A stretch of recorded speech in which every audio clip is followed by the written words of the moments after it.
On this episode of Grassroots Garage, we have Tama TeHuna and his 1966 Valiant. It's a perfect family cruiser done up with the help of his old school hot rodder father-in-law. Tama is the founder of BroFIT, a gym in Western Sydney where men can train and be part of a community. The Sunday session is a game changer. Well, we'll just let Tama explain. So Sunday morning, 7 a.m, and all the boys are down here. They have a bit of a workout, and we've got a coach to talk about mental health, especially like on the construction sites and stuff like that. So we put on a breakfast to everyone. Times have changed. Usually we're on 2-3 day benders, and here we are 7 a.m. on a Sunday morning with all the men together. The gym is going from strength to strength, opening another location in Newcastle with more to come. Among all the amazing community work he already does, Lawry, with the help of some amazing volunteers, puts on a kids' holiday boxing program where boys and young men can come and train with some strong role models guiding them with the values of hard work and discipline.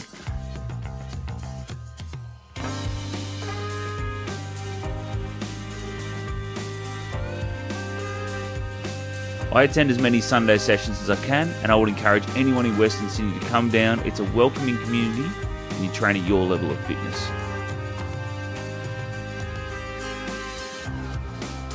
We filmed this episode at BroFIT's Christmas party, and what a turnout it was. I really hope you enjoy this episode.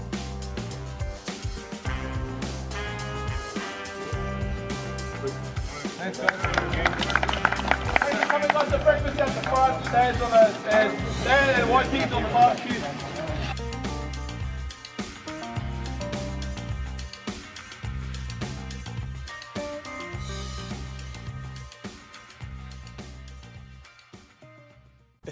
Welcome to Grassroots Garage. I've got Tama today. Tama, thanks for your time.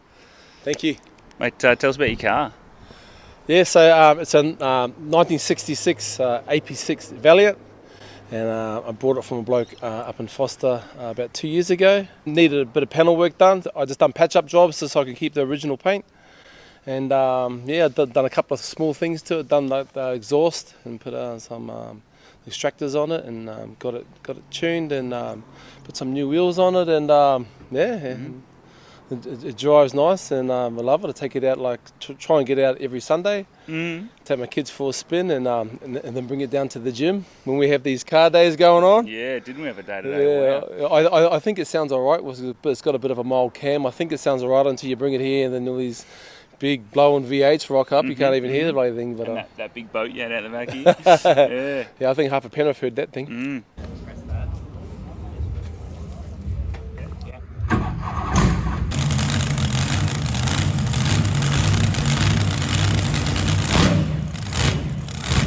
It's slant 6 225. It's got a 2-barrel Holly with extractors and a sports muffler, and it's got a mild cam. And that's as far as I know what it has. And it's like good cruising, plenty of... Yeah. Plenty of power, cruises along. Sounds good. It's got that typical Valiant sound when you sort of put the foot down a bit, but it idles nice.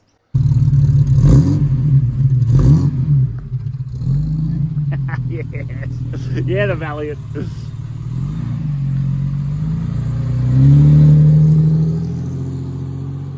doesn't go that fast, this cruises along. Yeah. But it's funny, like back then, we had a 6-cylinder. Oh yeah, Valiants, they go good. And if you put a 2-barrel Holly on, extractors, cam, you think, yeah, she'll go good. But I don't know what goes good these days with the new cars, eh? Your minivan would beat this now, fucking oath.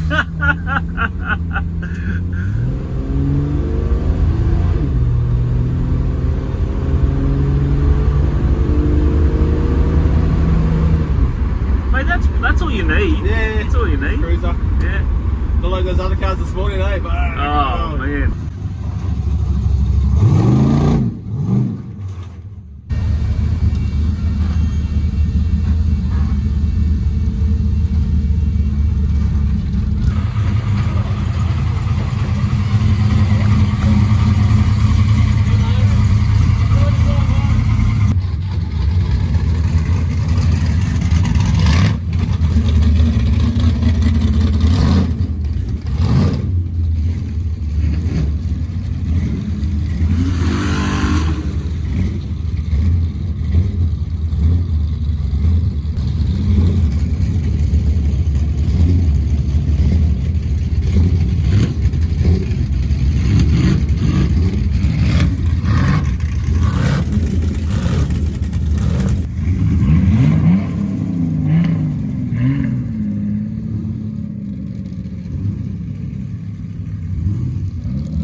jealous of this bench seat. That is fantastic.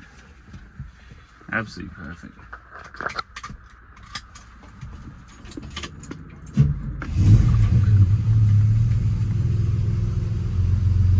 It does sound tough as, doesn't it?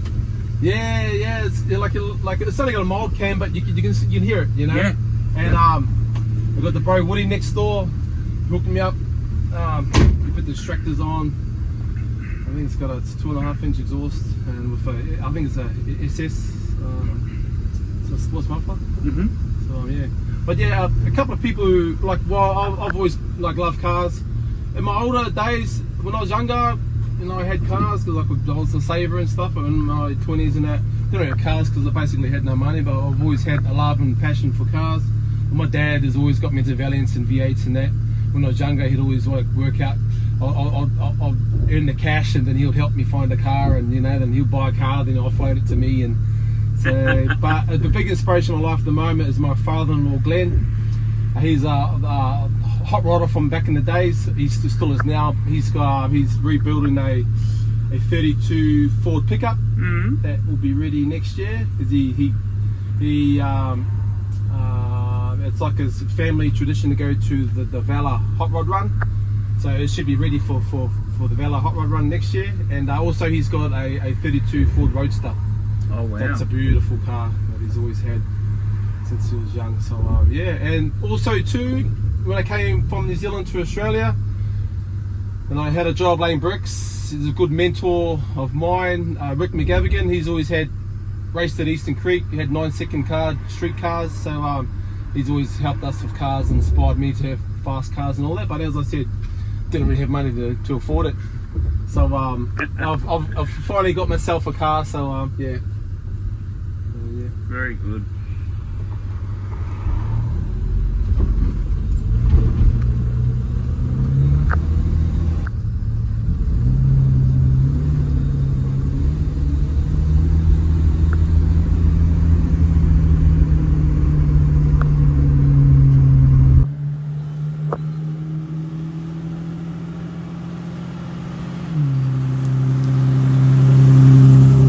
So what made you pick the Valiant? Because I saw it for sale on Marketplace. I've always liked Valiants. Obviously, like a lot of us, a lot of these old cars bring back a lot of childhood memories. And we always had Valiants growing up, and I loved Valiants. And I really wanted a Ford XB, and it wasn't affordable, but this came up, and I thought I'm going to grab this, and and here we are. For whatever reason, let's just say I've given you a bucket of cash and you've got unlimited money and you have to spend it on the Valiant. What would you do to the car? Would you do it up, put a big V8 in it? What would you do? For this one, I'll just keep it really original. Like, the interior is pretty good in it, but there's still things you need to do. I'll probably just keep it really mint. Actually, it's got the 225 because they do a lot of those engines in the States. They still race those engines because you can do so much with them because you can't break them. Apparently, and then yes, I'll probably just maybe put a turbo on or do some, but I'll keep it to 6-cylinder, the slant 6. Keep it traditional for the car, and that's what I'll probably do. Just do it up mint and have it put away for the kids. Magic, I love that. Keep it as a family cruiser. So give us a bit of your history in boxing and in training. So me and my brother competed. Back in the early 2000s, we've always grown up with martial arts. We loved it, and then we fell in love with a lot of guys who know what I'm talking about. When having the old VHS video sales down at the plazas, at the Penrith Plaza there, and now the plazas too, and you could buy these cage fighting videos from the States, these early UFC videos, and we fell in love with those. I was always into cage fighting, and I just liked fighting. Not that I was bad or anything, I just loved the combat side, yeah. And then so we watched these videos because I think it was early 2001, but it was illegal in New South Wales, but they're having them up on the Gold Coast, and we always wanted to train, so we started kickboxing classes and stuff like that. And then and then we met someone, a good friend of mine and mentor, Tyson Pedro's dad. So John, he started doing classes in Penrith, and he was doing a BJJ. first time, and so we were straight in there, and he's going, "Oh, how long have you done this for?" And I thought, "We haven't done it before." And he goes, "Bullshit." He's know what you're doing. I said, we were in love with these UFC videos, and so we're just sort of learning, watching videos and mucking around, me and my brother. And then so we started fighting up in the Gold Coast and stuff, and and then so I started kickboxing down here, got on the scene, racked up 25 kickboxing fights.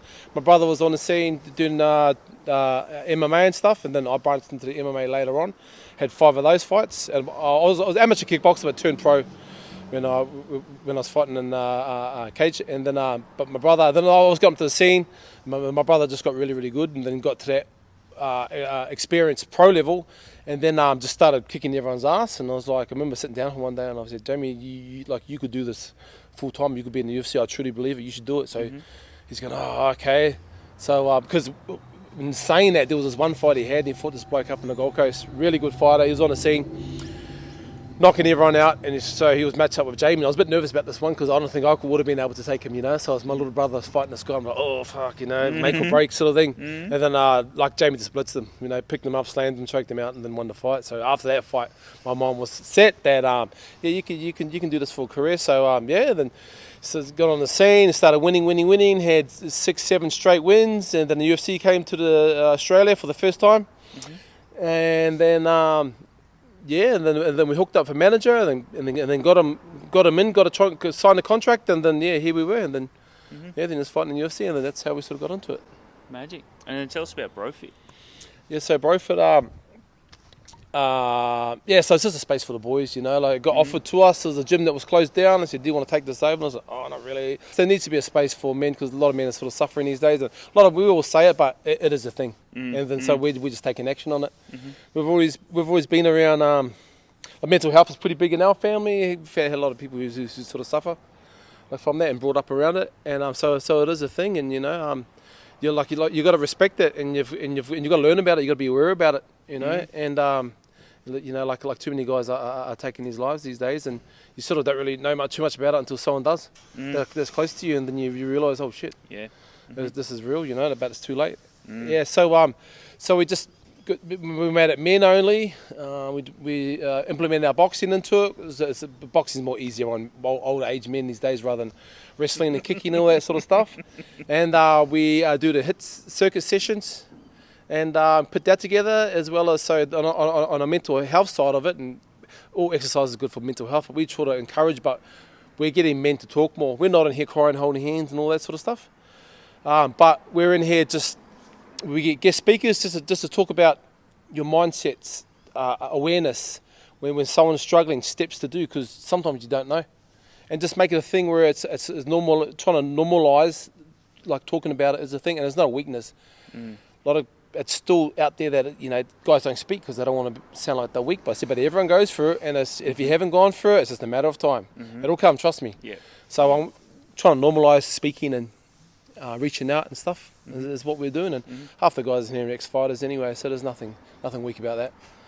So and then like what we put on events in the area. Making men accountable to their health and fitness, as well as we're raising funds with different charities and families in need who have gone through like different things, and we just we raise money for them just to show our respect and our love and support, especially of what we're doing, staying accountable and holding that name, mental health, like with integrity. So that's what we do. It's just a men's gym. Train together, motivate each other, and try and keep fit and healthy. And we have the right supports systems in place. If someone does reach out, then we can help direct them into the right spaces and give them referrals and stuff. So magic. How good's that? That's fantastic. Look, I think I'll put some content here showing like what goes on down here on a Sunday and during the week as well. But like everyone I talk to who comes down, no one's ever seen anything like it. I think you've built an amazing space. I think like it's so welcome. Like the first time I come down, didn't know anyone, a bit nervous, all that. People welcome you in, shake your hand, say good day. Like it's fantastic. I think it's absolutely fantastic what you've built down here. No, thanks a lot, Peter. And it's people like you too, because when we first opened, you come and support in our days and stuff. and just like doing what you do with your like putting videos together for us and helping us helping get our message out there is a massive help to us, because as I said, like this is a side gig for us, so everything costs and everything's expensive, so having your time coming to helping us like promote doing what we're doing, man, like so much appreciate what you do and support what we're doing, and yeah, like I was a good mate of your brother, and it's just awesome seeing you in here. And when we had the kids' day the other day, and sorry, like the kids' holiday program, and then when you come down and then you brought the fire engine down and stuff like that, how good was that? So that was a great day. I appreciate the kids love that. I appreciate you, bro. Nah, mate, I appreciate it. Anything I can do to help. Yeah, absolutely. The gym's only been going a little while, but in that time, it's really taken off. Tell us about some of the accomplishments of the gym. So we have had guys reach out to us and go, "Hey man, I love what you're doing. Can I jump on board?" So we've got one. We've put a license out. We've got a good mate of ours, Rich Fogarty, up in Newcastle, and he's a good man. And he's similar to him and his brother, similar to me and my brother. So he's opened one up in Newcastle, and we've got another one got to open early in the year in Bathurst, and one in Canberra, with like a good friends of ours, because they love the concept and they want to be on board. So just doing those things, guys are coming to us and reaching out. So hopefully we can sort of license it out and then start branding it out. And yeah, so we got that going on. We've accomplished that. We've been open for 14 months. We've had my brother is one of the coaches up at Panthers, and does all their wrestling coaching and mentoring and stuff. Helps with mentoring. So he brought the Panthers down there. So we had the Panther players, and we get a few of the individual players coming for pre-seasons. So it's awesome having them in here. Obviously, we get this school holiday program. We do boxing training, and all the local businesses and friends jump on board and donate and put in what we can and put a good session together. One time we had 110 kids rock up. So we're down here at BroFIT, York Street, Penrith. We've got a kids camp on. This is the second week of the camp, and today it's turned into a bit of an event. So we've got some prizes, heaps of local businesses. I reached out to a heap of local businesses, and straight away, as soon as I said it was about the kids, people just jumped on, and then it started from stickers and hats and stuff to, like, I'm pretty sure Bombers is going to donate some shoes. We've got the G'd Up boys coming. Let's go. That was like, we've got some really good video content. Great session, wasn't that? Yeah. Like from that one, a couple of months ago at the New South Wales Pacific Business Awards, we won an award for mental health and wellbeing. Just they recognised like what we're doing, giving like referring our men to like the right spaces and counsellors and just guiding and directing them in. And so we got recognised for that and with what we do with our speakers and stuff. So that was really good. It was only a small award, but it was awesome, to get that award. And and we're just plodding along. It's a side gig for us. It's non-stressful. All our friends come together. We get so many people come and help and support the gym with sponsorship, and without that, we wouldn't be able to do it. You can help for so long, and then because your own life can come into play sometimes. But it's good having this gym. Like, it makes me accountable sometimes, because I'm up and down like everyone else. I run a bricklaying business during the day, so some weeks I don't even want to come near this place, but you got to hold yourself accountable too, and you take a deep breath and you got to suck it up like everyone else. So yeah. And you're putting on like the fight nights you've been putting on. That's going to a whole new level as well next year. Yeah. Well, we had done 2 shows this year, so we had about 90 guys like compete, and we just get first time. Well, this is like a challenge. It's a men's health challenge. You want to challenge yourself for 10 weeks, and most men drop out after a couple. I said once you've committed to this, and when we're all training together, and once we've got your picture and you're bang and you're fighting this guy, there's no pulling out, mate. It's locked in, for obvious reasons. And but yeah, it's a safe match, We match everyone up to the same similar weight size and like power size, power level, and so it's a safe fight for them. But man, we're selling out the shows. We're selling out the tables, selling out the shows, and next year we're at Penrith Panthers, and we're taking it to a whole new level. I'd just like to thank all our coaches, Lawry, Daniel, my brother James, Mark Lazar, Don, like everyone pitching in to help like run this gym. Without you guys, it wouldn't be possible. We'll just, you know what? We'll go rogue. Keep walking and talking. Like good friends and businesses that help support our journey. And we've got Steve Barber from FJS, Tom Pagomnia from New Line Plumbing, we've got the bro from Bag Run, and a big thanks to Jeff Lobert too, because he's always looked after us, Jeff, and he's a good man, runs a successful company. So I appreciate you, Jeff, from Sydney Prestige, and the Platinum Roofing. Good friends from Beluga Finance that have given us a lot of help. Oh yes, up here, there they are. Yep. So I appreciate you guys. Big shout out to my wife Crystal. She's the backbone of what we do and stuff here at BroFIT and everything else. So big thank you to you. And yeah. Okay, so also a big part of the space too is like. I've got a 13-year-old boy and a 7-year-old son, and what we do is perfect for them because they watch and see everything. Like they're in here every day. They're in here boxing, talking with the men, and they're watching everything we do. So it's good that they're at age now because it was really worthwhile us doing something like this because they get to see it. And they're going to be brought up around these guys. They're going to be brought up around adults. And so he's got his third fight coming up in February next year, so it's a really good journey for him. Being a father, especially having coaching experience and stuff, you really sort of sit and watch people, like kids, especially like how they sort of evolve and change and absorb. And man, what boxing's done for him, man.